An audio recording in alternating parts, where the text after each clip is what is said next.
Tusa, ele não vê essa diferença, né, desse processo histórico. Como que vocês analisam isso? Eu acho que a gente pode começar falando a respeito da questão do privilégio, né? Nós temos uma sociedade que é hegemonicamente branca, que é, e por ela ser branca, ela constitui privilégios que se estendem desde que ela chegou aqui. Quando o prefeito fala que essas pautas, né, essas lutas, essas reivindicações do movimento negro, da comunidade negra, da população negra, ela é marola, né, é uma firula, primeiro que é um desrespeito isso, né, porque se a gente está falando aqui de um simples... de uma simples marola, a gente não teria leis, né, que garantissem, né, a igualdade racial. Né? Se isso fosse uma simples marola, você não precisava da lei 10.639, que foi o que a Kátia falou, que é uma lei que coloca a história do povo negro dentro das escolas, da educação básica. Então você vai ensinar para aquelas crianças que aquele povo escravo, ele não nasceu escravo, como disse a Kátia. Ele tem uma história, ele tem uma cultura. Né? E aí você também não ia precisar criar a CEPI, né? Que foi a Secretaria da Igualdade Racial, né? Na esfera federal. Aí você também não precisava do Estatuto da Igualdade Racial. Você também não precisaria ter uma política de cotas. Ele diz a respeito, ele fala que ele é contra as cotas, que as cotas são um absurdo. As cotas não são um absurdo. As cotas não são o ideal. Elas são o caminho encontrado, né, no pensamento público, de políticas públicas, para que determinada população conseguisse atingir em pé de igualdade, emprego, educação e saúde.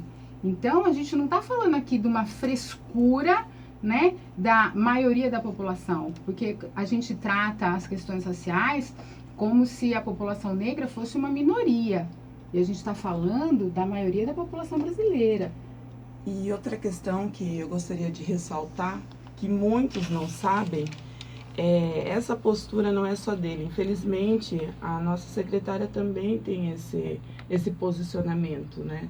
Mas a Coordenadoria da Igualdade Racial em Sorocaba foi uma conquista do movimento negro com o movimento social. Isso é uma informação que muitos não sabem. E então, assim, somos nós, querendo ou não, que sabemos o que acontece no dia a dia. Quando a gente fala da questão que a nossa luta é diária, é porque são todos os dias, somos nós que somos parados por policiais apenas por ser negros.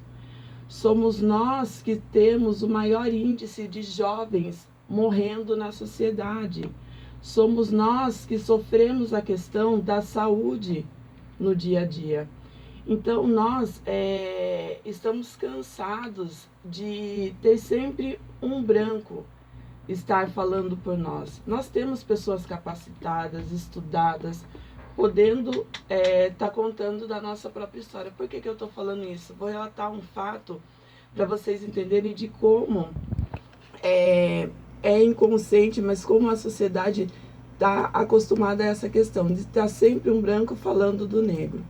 O ano passado,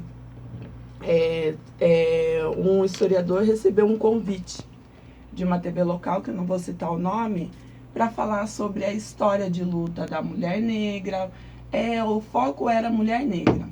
Aí ele confirmou tudo, a entrevista, tudo certinho, mas ele veio nos procurar. E ele falou assim, ele com um bom senso, né? Chegou e falou assim, eu não tenho propriedade para fazer essa entrevista. Uma porque sou homem e outra porque sou negro. Então eu vou colar você aqui no e-mail, vou passar para ele, para que dê continuidade e você possa, ou vocês, algum representante, possa fazer a entrevista. Resumindo, a entrevista foi cancelada, não entraram em contato, e porque para eles não é questão inconsciente, não tem... não são acostumados, né? Não tem essa questão do quanto é importante ter sobre negros e ter negros falando sobre essa pauta. Então, a questão de lá da coordenadoria é a mesma situação. é uma conquista nossa, é uma situação que nós negros, sentindo as nossas dificuldades, lutamos por esse cargo e por isso que precisamos ter essa representatividade no cargo. E também, só para completar aqui o que a Kátia está falando, é impossível a gente pensar na cota da comunidade negra, na cota da administração pública, na coordenadoria da igualdade racial. Porque a gente não tem... A intenção qual é? É a ascensão dos negros aos espaços de poder.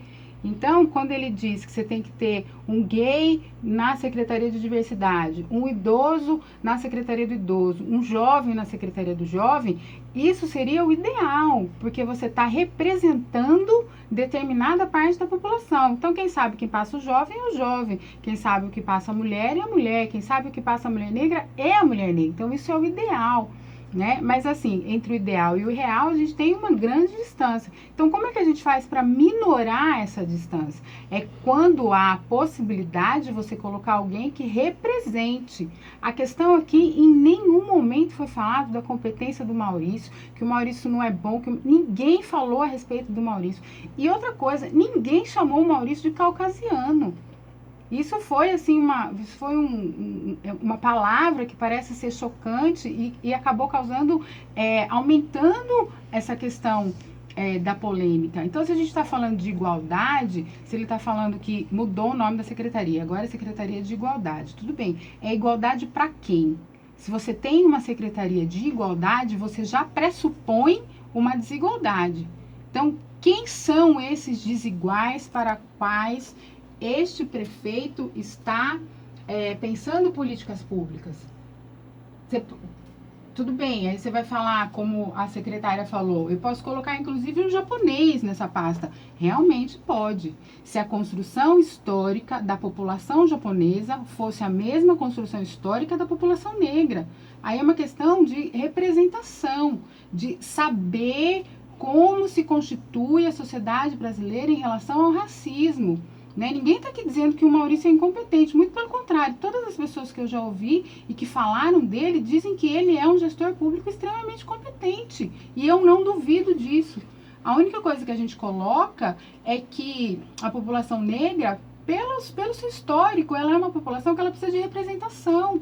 Se você ligar a televisão para assistir uma novela, você não tem personagens negros. Graças a Deus que a população negra conseguiu sair da cozinha. Hoje em dia você não vê mais empregado. Mas assim, você também não vê presidente da empresa, presidente da corporação. Você vai ver a secretária, ela pode ser negra, mas ela não vai, agora na novela das 8 ainda tem lá uma administradora que é negra. Mas ela é angolana, ela não é brasileira. Então é disso que a gente está falando. A Thaís Araújo e o Lázaro fizeram a capa da revista Veja, que foi uma confusão, todo mundo falou. Né? Mas por que todo mundo falou tanto? A Thaís Araújo, no programa que ela fez ontem, ela fala isso, que ela foi pinçada. É uma negra. Quantas outras atrizes negras existem? Né? Que quando você fala desse cenário de artes, o negro ele é mais citado, ele é mais visto, né? Mas vamos para outras áreas. Né? Você tem poucos médicos negros, você tem poucos engenheiros negros, você tem poucos arquitetos negros. Por quê? É uma condição, são profissões que você não tem oportunidade de acessar.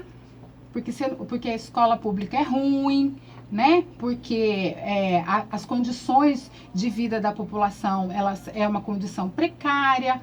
Né? Então, se a gente está falando de igualdade, vamos colocar o primeiro escalão da administração pública em pé de igualdade. Tá certo. Tereza, a Kátia, muitos ouvintes se manifestando. Olha, eu gostaria de fazer aqui do professor Osmar. Ele fala, essas mulheres nos dão muito orgulho. A luta da mulher negra é intensa desde o início. Parabéns ao protagonismo da rádio e para essas mulheres negras na luta e coragem para enfrentar essa diversidade. Né? Tem mais gente se manifestando, né, Paulo? Tem muita gente, viu, meu querido meu querido Djalma Luiz Benetti.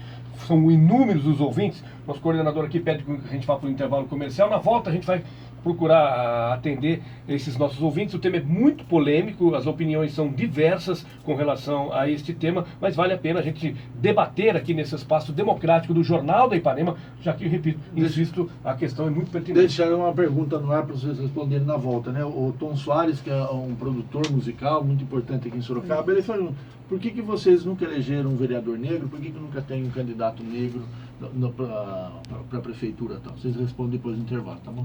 Então tá certo, são 9h04, mais um